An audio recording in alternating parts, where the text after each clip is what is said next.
I'm the programmer of my first robotics team, and I've also completed an internship at NASA's Johnson Space Center. Most importantly though, I'm a maker. Over this past year, I've been working on my most comprehensive project, a homemade quadcopter. This frame is 3D printed in PLA, but what makes this drone so unique is it's literally one-of-a-kind flight controller. It's an Arduino Nano that I programmed from scratch.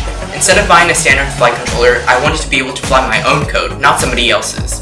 In order to fly, this Arduino will monitor data from the 6-axis gyro accelerometer. It puts the data through a 2-layer feedback loop to calculate what speeds to set each motor and sends PPM signals into the speed controller, which powers and controls these motors.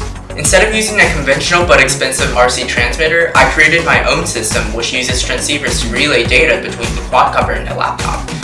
The laptop runs a driver station program I made using Java and connects to an Xbox controller which controls the quad.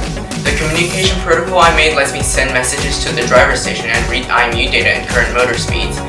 I can also PID tune the quad without re-uploading any code. Tuning the PID loops has been exhausting and time-consuming. I used a string setup for 1-axis tuning, and then I moved on to more tuning in test flights. Crashing was normal, and I implemented a watchdog timer after finding some safety issues. I was also able to improve the control loop by optimizing communication and ESC signals. Progress was slow, but eventually things worked out. I had no idea how difficult this project would be, especially because I had never actually seen a quadcopter in real life before making my own.